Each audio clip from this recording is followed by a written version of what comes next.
Hello, and you're all very welcome along to the latest Champ.ie podcast, Ireland's premier horse racing podcast in association with Boyle Sports, Gorham Park, EJ Menswear, Shamrock Thoroughbreds, Midland Travel and McCafferty's traditional Irish bars. They're coming to the final fence in the 25 Govs tie yesterday. Nick Rocket lands in the lead from Velvet Elvis, gone well clear. Up Favori de Shundu and Bushman's Pass, they're well strung out. Nick Rocket on the stand side for win number 10 in the race for Willie Mullins. Enter our Champ.ie headline competition in association with Midland Travel, where you could win a trip for two to the Cheltenham Festival 2026. For a chance to win, simply subscribe to the Champ.ie podcast on YouTube if you haven't already, and scan the QR code to enter your competition details today. We look forward to discussing your weekly #5cast selections in the comment section below. Hello, and you're all very welcome along to the latest edition of the Champ.ie Horse Racing Podcast, Season 7, Episode 30. And coming up on this week's show, it's all about Aintree, the Aintree Festival with the Grand National, 4 o'clock on Saturday. And we are going to look ahead to 5 key races over the 3 days. The Boodle's 4-year-old juvenile hurdle will be the first race, 1:45 on Thursday. The Aintree hurdle, what a cracker that is. We look at the Topham Handicap Chase, the Sefton Novices hurdle, and the Aintree Grand National itself, the big one, 4 o'clock on Saturday. That is to come. Also on the show, of course, we've got a very, very special guest this week in Warren Greatrex. He's got some big chances over the course of the weekend. Let's get a quick preview of what Warren will be talking to us later on in the show about. MIGTHY BANDIT. Yeah, no, I'm very sweet on him. He'll go there with, well, on prices as well, he'll go there with a big chance. Yes, very much looking forward to the interview later on in the show with Warren Greatrex. Right, Barry, before we start, Soldier in Milan, what a shout by you. Won the Grand National, and what a performance by Emmett Mullins. Paul Byrne, Donald Myler gave it an absolute peach. But before we start, a winning nap at Cheltenham, the Mourne Rambler, a winning nap at Fairyhouse. I can't wait to hear what the nap from Barry Doyle is for Aintree this week. But what a great, before we move on to Aintree, let's reflect on Fairyhouse. What a festival, and what a brilliant winner we saw in the Irish Grand National, Boyle Sports Irish Grand National on Monday. Yes, and we have to mention the old Flaming Ergamine, Dave, getting his head back in the winner's enclosure at the ripe old age of 12. That was really nice to see, and obviously come walk with me for Eddie Cawley, the nap of the weekend. Good to get that one in the bag, Dave. He was laid out for the race for quite some time. Eddie loves his Fairyhouse winners, and Soldier in Milan, a good old-fashioned, no-nonsense staying handicap performance. And he's a horse, Dave, I think will have absolutely no trouble whatsoever stepping up in grade as time goes. So, yeah, good weekend at Fairyhouse, and look, you're building me up with an app, Dave. I don't think it's going to be quite the price at Aintree, but we look forward to that later on the show. But a good weekend, a good week, should I say, and into the weekend of racing action to come at Aintree. Yes, absolutely. And we're going to kick it off and by looking at the first race, the 1:45 on Thursday, which, of course, is the Boodle's 4-year-old hurdle. This is a cracking little race, and there's some very nice entries in here, Barry. What have you come down on for this 1:45 on Thursday? Yeah, I'm going to take on the front end of the market, Dave. I'm going to take on the Triumph Hurdle form. Selma Davari, I think she could be priced maybe on, the yard's recent record in the race, especially with fillies. Mercy obviously taking the race last season for Willie Mullins. Zenta winning in 2023. And Willie, of course, when he trained Apple's Jade, getting the fillies allowance, won it back in 2016 as well. So, look, I think she was probably a little bit unlucky in the Triumph Hurdle, Dave. She came up the stand side rail, Selma Davari, and the gaps didn't come for her, but they all sort of finished in a bit of a bunch, didn't they? And I'm not sure there's a real superstar in there. And I just think at the price as Winston Jr., Dave, is the way I'm going to side. I just thought Saratoga, who won the Boodles, and Winston Jr., I think both of those could have been graded horses in a handicap. I think, certainly Saratoga had the run of the race at Cheltenham. Very few, Dave, runners on the Tuesday of Cheltenham actually came from off the pace and went on to win. So, but I thought he made eye-catching ground up, Winston Jr., despite, meeting a little bit of traffic, problems at the back of the second last. So I thought, look, if the two of them met again, obviously Saratoga's not in here, but I thought if they met again off level weights, that Winston Jr. would have a fair chance of reversing the form. And look at the Boodles, I suppose, last season, trumped the winner of this race with Mercia finishing 8th in the Boodles and stepping forward to win the Grade 1 at Aintree. So I'm hoping Winston Jr. can step up in grade here. He's £5 to find officially and needs to reverse form from the I suppose, some the early season form with Manila Study. But I think he can. I think I think he'll certainly progress past his rating, and he has that big handicap race, big field handicap experience as well from the Buddhas. That'll stand to him. He settled better last time, Dave. That's something worth noting. And Harry Cobden back on board. He reunites with Winston Jr. And I just thought at the prices 9-2, given the fact that I'm willing to take on that Triumph Hurdle form. I thought he had a bit of a squeak actually at 9-2. That's Winston Jr. Yeah, and I agree with you. I think it might be the value at the current price off at 9-2 for that juvenile hurdle grade 1. Barry, what a race we have at 4:05. It's the Aintree hurdle, and this very much is the champion hurdle kind of rerun without our winner Lossiemouth, because we've got Brighter Days Ahead who finished second, the New Lion who is also in the race, who was third, and also Golden Ace who's a 12-1 chance. But this is a fascinating race. Is it A versus B in this, or can we look elsewhere at a bigger price outside of the top two? But for me, I thought it was A versus B. I thought the two of these will do battle again and probably battle it out at Aintree on Thursday at 4:05. Yeah, I think you're right, Dave. I think Brighter Days Ahead at 2-1. For me, she's the nap of the entire week, Dave. I think I could see her starting favourite. I mean, she's 10 wins from 12. Away from Cheltenham, 0 from 3 at the festival. Look, she ran well at Cheltenham, to be fair, but I just think Aintree, look, she's a grade 1 winner as a novice at Aintree, so she has that course and distance form. The drying ground, I don't think is going to inconvenience her. I mean, she's proven, arguably, I think on rating, certainly on the figures, Dave, her career best effort did come at Leopardstown on good to yielding ground over 2 miles. So stepping out in trip, I think, is always going to help Brighter Days Ahead. 2.5 miles. I'd say that's probably her best trip as well, Dave. She did finish a length ahead of the New Line. No excuses for the New Line, I thought, at Cheltenham. Look, he's stepping up in trip as well. He's rated 160. She's rated 159. Getting the allowance, Dave, she's the best horse in the race. She's £6 well in, I suppose, with the New Line on race conditions. And Dave, I thought there was very little not to like about the Brighter Days Ahead's chances in the Aintree hurdle. So for me, 2-1, I think she'll start favourite, Dave.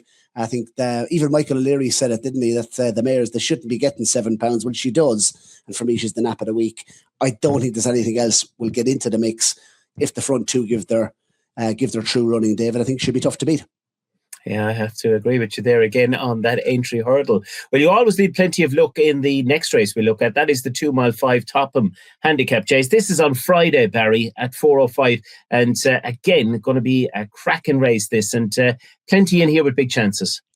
Yes, Willie Mullins has a really good record in the race, Dave. He's won 3 of the last 6. And even, I suppose, the times he didn't win it over the last 5 or 6 years, second with James de Burley, third with Animix. So he loves to target one at the Topham. And Il Atlantique is the one, Dave. Obviously, we're speaking before Dex, but I think this horse has been laid out for the Topham handicap chase. He's 10-1. He's been strong in the AntePost market for the race. And I think you have to probably draw a line through the second half of the season last year as a novice over fences.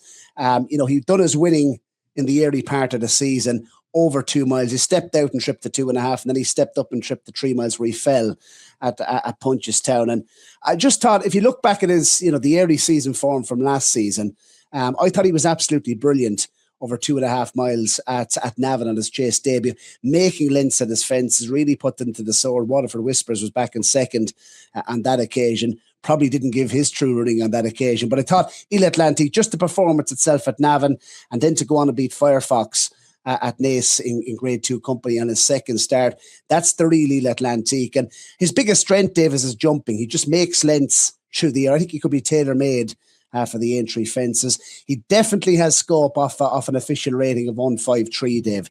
I think he's 151 in Ireland and 153 in the UK. So he hasn't been, I suppose, the British handicapper hasn't been overly hard on Il Atlantique. He's a super jumper. He's nicely weighted, Dave, for a yard who like to target the race. And I suppose that Tremor form as well, from his penultimate start where he was second to Hartwood, giving him weight. And that form has worked out really nicely with Hartwood going on to win the Ryanair by 10 lengths. So form doesn't lie, Dave. I think he's made for the Aintree fences. He's nicely weighted. The only thing I would say, look, all his best performances have come on softer ground, but he hasn't really raced on good to soft ground. So I don't think it'll be an issue. I just think his jumping is made for the Topham. For me, Il Atlantic 10-1 each way in the Topham. Lots to like about his profile. Absolutely. Right before we head into our first ad break, let's say a big thank you to our sponsors, Score Park, Boyle Sports, EJ Menswear, Shamrock Thoroughbreds, McCafferty's Irish Bars and Midland Travel. And right after the break, we'll take a look at the 3 mile Sefton Novices Hurdle and the big one of the week, which is the 4 mile 2 furlongs Aintreee Grand National on Saturday. McCafferty's traditional Irish bars are located across Ireland, the UK, Spain and the United Arab Emirates. McCafferty's bars provide the perfect backdrop and atmosphere to watch all horse racing and sports events, serving traditional Irish food and music played 7 days a week. Come to McCafferty's for the crack and stay for the experience. Check out McCafferty'sbars.com. Yes, you're very welcome back to the Champ.ie Horse Racing Podcast, Season 7, Episode 30. And we've 2 more races to look ahead to for the weekend at Aintree. The next we look at, Barry, is the 3 mile Sefton Novices Hurdle, the Grade 1, 4:40 on Friday afternoon. Yes, and I like one here, Dave, and it's trained by Paul Nichols, who won the race with Chelino Bello back in 2022. And always loves his winners at Aintree. I mean, he targets horses every single year at this meeting, Paul Nichols, as we know, and horses coming here maybe that little bit fresher than some of the horses that have run at the Cheltenham Festival. Interesting, Harry Cobden jocked up on Talk to the Man and No Drama this end. I thought maybe he might have given him a second go, up to 3 miles at Aintree. Never really got into it, did he, in the Turner's Novices Hurdle at the festival? But he's gone with Talk to the Man, and this is a horse I've loved for a long time. He's a classy individual.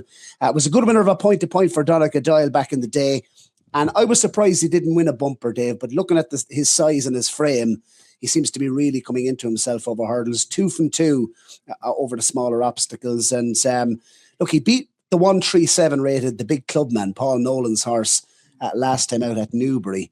Doing absolute handstands. Love the way he hit the line over 2.5 miles, Dave. And I suppose he'd be a shoe-in a handicap, Dave, off 130. But I thought it's fascinating that they're going for the Grade 1 with him. And they're stepping up in grade and trip, which I think will be no issue to him. The dam was a half-sister to Lord Windermere. So the stamina, his pedigree uses stamina. But he has that little touch of class as well. I think he could be a really exciting horse over a fence last season. The nice ground is a positive. He's by walking the park. His form was on nice ground last time at Newbury. So I just like his profile. He's 8-1, Dave, in the market each way. That'd be the next best for me over the Aintree Festival. I just think on ratings, look, he has a good bit to find, Dave. But this is his first time tested in this type of company over hurdles. I think he's well up to it. So Talk to the Man, Dave, 8-1, taking on the front end of the market, who ran in the Albert Bartlett. Johnny's Jury was good in fairness in the Albert Bartlett day, but I think this fella could be good. Talk to the Man, 8-1 each way. Harry Cobden has elected to ride. Yes, absolutely. It could be a very big couple of days for Harry Cobden. Right, we move on to the feature over the 4 days, which is the 4 mile 2 furlong Aintreee Grand National Premier race on Saturday at 4 o'clock. And 34 runners going to be lining up in the big race on Saturday. Barry, we have to start off with, I think, the JP McManus entered runners, because for me, he's got some really big entries in the Grand National, and also I think has got some very big chances in sweeping the race on Saturday afternoon. Certainly does, Dave. Look, JP is responsible for 5 of the top 7 in the betting market as we're speaking, Dave. And some big chances. I actually thought Iroko and Jaguar, for me, I'd be suspect on stamina for both of those. Iroko could be, I suppose, a stronger individual this year physically. That he finished 4th or 5th in the race last season. And obviously, didn't have a hard race in the Ultima as well. So that'll stand to him. Jaguar, I just think it could be a year too soon for him. And I genuinely would have stamina over 4 mile 2 in an Aintreee Grand National. I just would be against both of those in terms of the JP runners, Dave. Front end of the market, I am Maximus and Grange Clare West. They're both 10-year-olds. We haven't had a 10-year-old winner in the last decade. And I personally think their best days are probably behind them. And the big weights, 10 years of age on the Willie Mullins pair at the top of the market. So I'd be opposing them as well, which I come down on. I'll give you the short list, Dave, first and foremost. Really like Johnny Who. I think, he's £6 well in the form of his life, 10 stone 4 for the John Joe O'Neill team. He'd be the main one, Dave. We'll come to him in a moment's time. Oscar's brother, he's been really progressive for the Kings over fences and had that really good run in the Brown Advisory at the festival itself. Stayed on eye-catchingly. Stepping out and trip again will help him, and he's a really good jumper. I think he'll be well suited by the Aintree fences. High-class hero. I think 50 to 1 is an insult about his price. I think I could see him starting half the price. And Stellar Story is another one. He's a dour stayer, Dave. Second to Lecky Watson in a Brown Advisory. Look, Lecky Watson was a Grade 1 winner, and he could be on a nice mark himself, Dave. But 4 mile 2 furlongs, I just don't know whether that could stretch him. Where Stellar Story was second in that Brown Advisory. I think he'll relish the trip, and he's been campaigned for this. So they'd be the short list for me. Stellar Story, High Class Hero, Oscar's brother, and Johnny Who. But I'm going to come on to Johnny Who. Look, he's taken the Korak Rambler route to the Aintreee National, winning the Ultima, obviously. He's been given a hike, I think, Dave, of, is it £6? So he's £6 well in, I suppose, on his official mark, which is interesting. 146, 10 stone 4. John just won the race in the past. Richie McLaren got a real tune out of him in Cheltenham, didn't he, last time? The cheek pieces went on last time out, and he was having his first run last time after wind surgery. So both of those, I suppose, seem to do the trick. I mean, he's a 9-year-old, Dave, with just 16 career starts, so he's not over-raced for a 9-year-old. The experience over the national fences, I think, is a big plus with Johnny Who, Dave. He was 5th in the Boyle Sports Irish Grand National last season as a novice, 2nd in the Kim Muir. But I think this year he's kicked on. That 5th in the Grand Seft and experience over the Aintree fences is going to be a plus. And we mentioned stamina, 4 mile 2 for some of the horse that we just mentioned, Dave. This horse, the mother was Howie a Pet for Jerry Keane, and that won over 4 miles. So, he uses stamina in terms of, the pedigree. And he's a less gross horse. He's not a massive horse, Johnny Who. He has that. I think he'll be able to travel nicely in a race like this, and is jumping. If you look, I suppose, over the last, 5 or 6 years, the last decade even, Dave, a handier horse, a less gross horse has been winning the national. The likes of Tiger Roll, Noble Yates, and Nick Rocket last year. You're not the biggest, I suppose, 3 mile chaser you've ever seen, Dave. So Johnny Who for me, 16 to 1 each way, right down the bottom of the weights. Korak Rambler, I think, carried 10 stone 5 when he won it after winning the Ultima. I think this fella could take the same route. 16 to 1. Not one, Dave, that everyone has been talking about. He comes here in the form of his life. And Johnny Who, just watch back the Ultima, Dave, as well. He made a bad mistake, 3 out, got carried wide, and hit a bit of a brick wall as well with Search for Glory. He obviously fell unseated at the last, and Johnny Who ran into him and managed to, I suppose, pick up and go on and win nicely. I thought he won snug at the line, Dave. So Johnny Who for me. But High Class Hero has to be given a very positive mention, Dave. If he bounces back to his best form, he could be nicely. I think the nicer ground will suit him, Dave, and he carries less than 11 stone. Interesting to see who rides, but I thought 50 to 1 was an insult about High Class Hero because he's a dour stayer as well. Fascinating race. I'm going to go with Oscar's brother. I think he's got as you've mentioned already, a really good run at Cheltenham behind Kit's Boohill, and eye-catchingly staying on. And I think at around 16 to 1, that's going to be my each way play for the Grand National on Saturday. Right, we're going to go and take another ad break, and right after this, we're going to hear from this week's very special guest in Warren Greatrex. Midland Travel in Tullamore have been providing a full range of horse racing packages for over 20 years, catering for all types of budgets. And they're off. Stephen and the team at Midland Travel can help you realise your sporting travel dreams. Midland Travel are the only company in Ireland that runs coach and ferry packages from both Manchester United and Liverpool. Check out midlandtravel.ie or contact 057 932 6777 for more information. Yes, on the eve, of course, of the Aintree Festival, and one man that is well represented heading into Aintree once again. Warren Greatrex, a very warm welcome to the show. Approaching 40 winners for the season and an exciting team heading to Aintree. Yeah, no, the season's gone very well. A lot of nice young horses, and we got 4 runners, all being well, going to Aintree, and they'd all have chances. So, looking forward to it. We should probably start with Bill Baxter, of course, a Punchestown Festival winner last season, and £3 higher at the moment than when he won the top and back in 2023. He's been some servant. Yeah, no, he's been brilliant. When we were going through a bit of a quiet time, he's the horse that sort of kept us in, in the papers, etc. He seems in very good form. He ran very well at Kelso the other day after having a wind up, and the winner of that race, I think, was second at the festival. So seems in great form. He loves these fences. I will keep an eye on the ground. Just I know they'll make it safe, but if there is a doubt, he'll, I will have a think, and then we might look at Punchestown again. But the plan is to run on Friday, and I'm very much looking forward to it. Seems to love the fences at Aintree, but so what about coming back and trip? Is that in any way a concern? I don't think so. I might well put some cheap pieces on him just to help him travel. But no, I think round that course, it always makes it a staying test anyway. And Sam Twiston-Davies is going to ride. He's obviously won the Topham on him, and he ran very well for him in the Beecher this year. He wasn't beaten far. So yeah, he seems to come alive at the place, and yeah, I wouldn't be overly concerned about the trip. A low weight will obviously be a help in a race like that. Very much so. Yeah. He looks $1 million. He comes to himself in the spring, and we've minded him. He hasn't been over raced at all, so there's still plenty of juice in the tank, I think.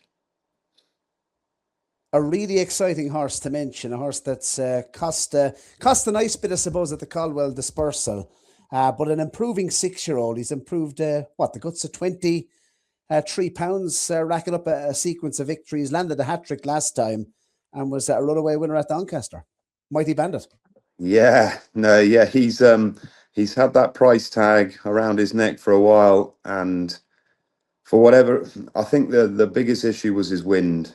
He had wind issues, and when we got him, I couldn't get him to finish a hurdle race for whatever reason. He travelled, and you could sense from his homework and everything he was a nice horse, and it just wasn't happening. And when they got a price tag like that, that doesn't help either, because everyone is watching him and us, seeing what sort of job we're doing. And it was a case of, let's start again. And we thought, well, let's try him on the flat.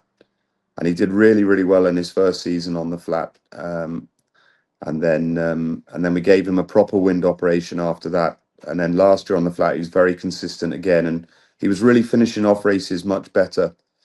And always the plan was to school him over a fence. And as soon as we did, it transformed him. He just absolutely loved it. And I took him to Newbury, and it was just a case of education. And he wasn't beaten far by Mambo number 5.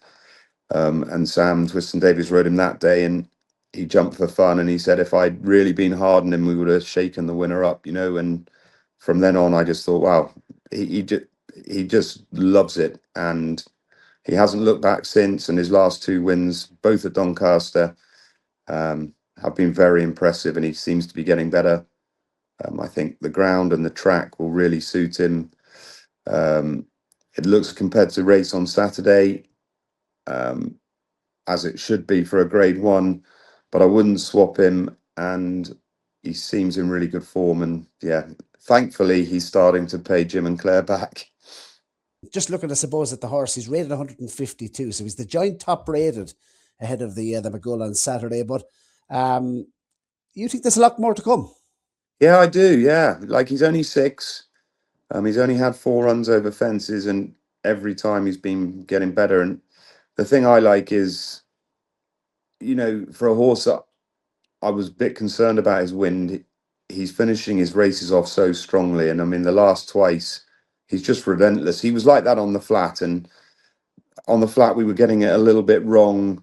The flat jockeys, my son included, were getting on him, and they were trying to ride races on him, and it just wasn't working. He just likes to go an end-to-end gallop. He gets in a rhythm that he can sustain for a long time. And I think being able to do that now over the fences, and he's a very quick jumper, and I think it just literally gets everything else in a bit of trouble. And he is just, the further he goes, because he probably would. I did put him in the 2.5 mile race on Thursday, but he's definitely got the speed for 2, and he stays the 2 very, very well. So he just doesn't stop. So no, it's hugely exciting, and he looks $1 million, and can't wait to get him on the track.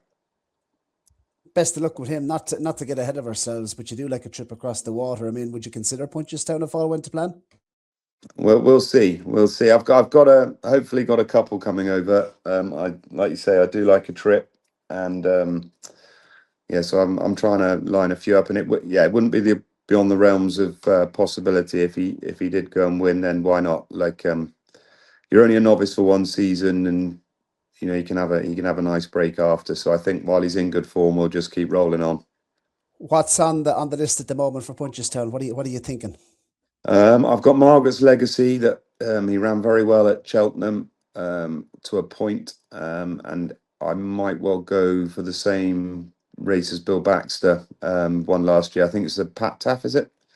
On the Saturday, and then I've got one that won a bumper very impressively at Warwick. He's in the Land Rover bumper, and maybe Bill Baxter as well. If we'll see what happens on Friday, but yeah, if I could get a couple over there, I'll be happy. Governor's Rock was a horse that won a Ballon Road bumper for Mark Fahey, I do believe, and ran at Newbury last time. Are you expecting him to improve plenty for that run heading to Aintree, or is he going? Yeah, he'll go. He's a horse I like a lot. His work had been very impressive before Newbury, and that day was just a write-off. There were some really very odd results. The weather was horrific. The ground was as deep as I've ever known it at Newbury, and he just hated it. But his wins in Ireland were impressive, and from what I've seen here, he's got plenty of ability. So the plan will be go there on better ground and on a track I think he'll like. He's got plenty of speed. He's very likable. He's going to have a very bright future. A horse that's centred up in for the Scottish National, a horse that has already achieved a fair rating over fences, Her Acres Westwood. Is he all set for the Scottish National, or will it be stand down? Yeah, no, that's my first preference. He's also in the Bet365 the week after. He's done very well this year, has really good form around Cheltenham. He disappointed me a bit at the festival for whatever reason. Nothing really came to light, but everyone can have, one blip. I think the trip will be fine. He's run well up at Ayr before over hurdles. He's still on a favourable mark, and he's still a relatively young horse. So I would, it would just need to be on the slow side. It doesn't have to be, really soft. But I wouldn't go there unless it was sort of good to soft. But yeah, no, I like him a lot. Nice horse. A horse that's been in the winner's enclosure on 3 occasions this season for you. Are you hoping that Aqua Blue can outrun his odds for the juvenile on Thursday? Yeah, now this is, you've got similar races over there, I think. So we have these National Hunt juvenile hurdles, and we went and bought 4, and 3 of them have been really good. One of them's won 2, one's won 1, and this lad's won 3. So he won with a double penalty the last time, and it was a case of, do I save him and wait because he can be a novice for next season? And I just thought he seems to be really thriving, and his work has been very good since his Chepstow win. So I thought, well, let's roll the dice. He's a huge price, but then again, no one really can evaluate his form because he's only been against the same age and National Hunt bred horses. So one thing I do know, he'll outrun his price. That's for sure. He jumps very well. He's a big horse and travels strongly. He's got a turn of foot, and it's a question mark for me too, because I'm sort of dipping his toe in, and we'll see where we are. It's obviously a very good race, but I think this lad is a very good horse.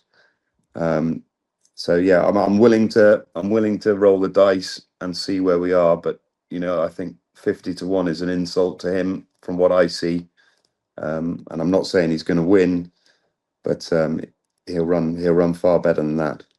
You seem to have a little bit of a glint in your eye when I spoke about Aqua Blue. Yeah, no, there's something about him. He ticks he ticks all the boxes you want in a very nice horse, and I have no doubt he's a graded horse.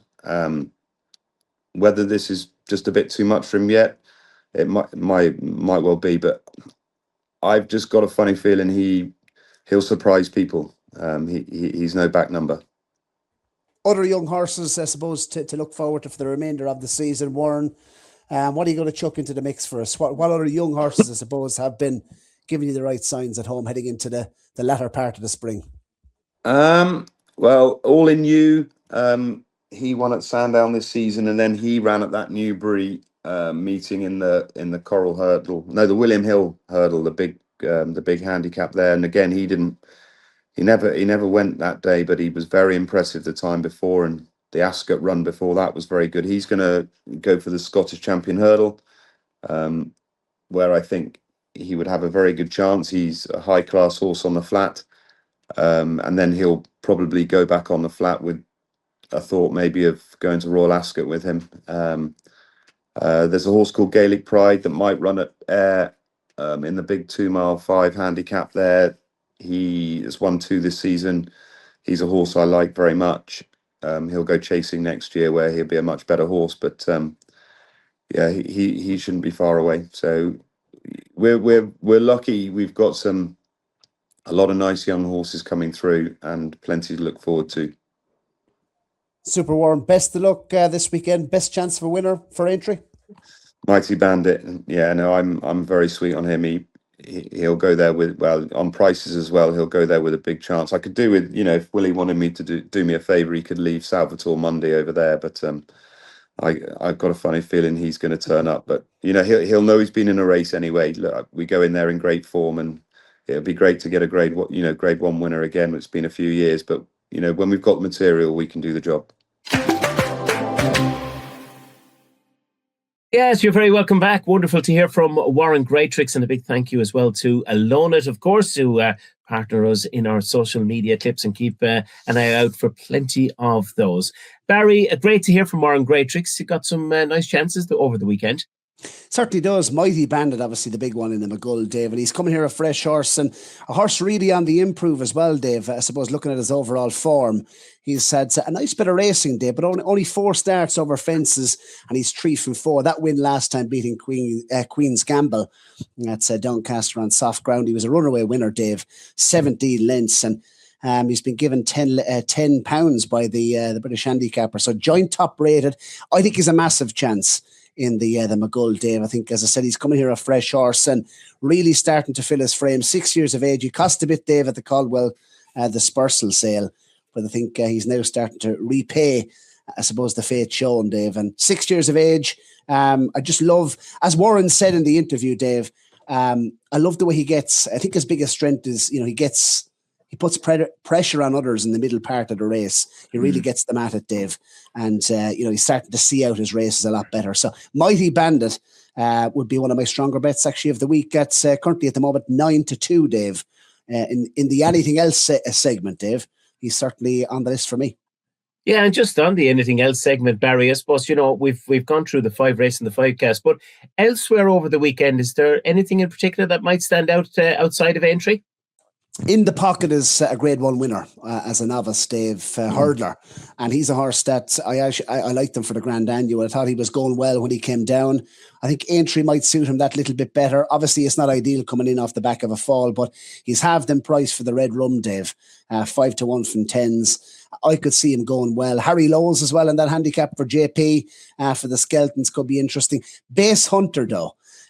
He was a horse that was, he attempted to make all, didn't he, in the Champion Bumper. He runs in the bumper for Chris Gordon, Harry Cobden booked on Saturday. And I thought it was an incredible run and a really good effort. When it looked like he was going to be swallowed up in the Champion Bumper, he stuck at it well to really hit the line hard after being up there on the pace. And I think Aintree could suit him even better. He's I suppose, the way he travels and the way he gallops in his races, Dave, I think will suit Aintree. So Base Hunter, he's 5-2. He'd be a strong bet. MIGTHY BANDIT, we mentioned, Dave. And there was one other to mention as well, Dave. Bossman Jack, 3-1, head of the market for the Mersey Novice Hurdle, Dave. I thought he was a real eye catcher. met the last on a bad stride. Nearly took it out of the ground, didn't he, in the turners? But I thought he would have finished closer. He ran a real big race related to Gidley Park, and that's Bossman Jack for the Skeltons in the 2.5 mile novice race at Aintree as well. So he's 3-1. I thought he could be, could be a decent price at 3-1 as well. I could see him shortly. Lovely. We're going to head into one final ad break, and right after this, we will be back with our best bets for this weekend at Aintree and maybe elsewhere also.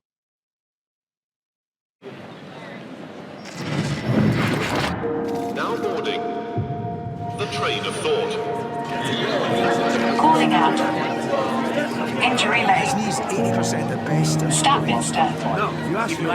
Opinion Circus. Last Chance Cross. And Decision Time.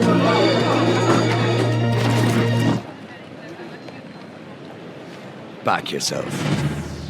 Boyle Sports.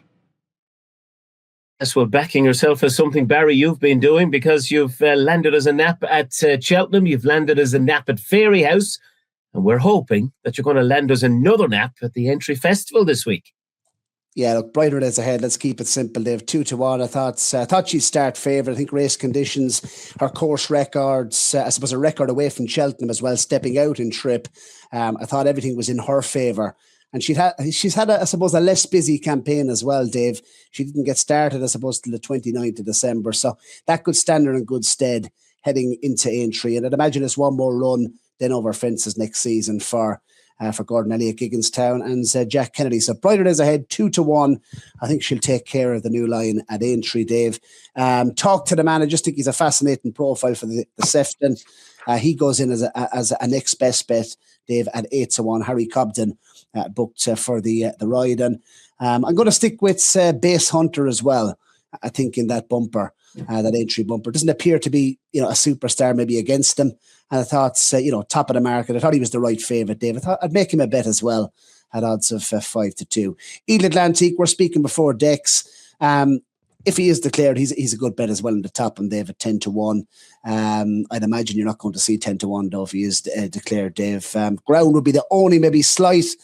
I'm not going to call it a concern. I suppose it's more of an unknown than a concern, Dave. But Eel Atlantique, fascinating in the top at odds of 10-1. Yes, fascinating weekend. I have to agree with you. Brighter days ahead would be my nap selection as well for the weekend. And I'd be very sweet on Oscar's brother for a big run in the National, currently at 16-1.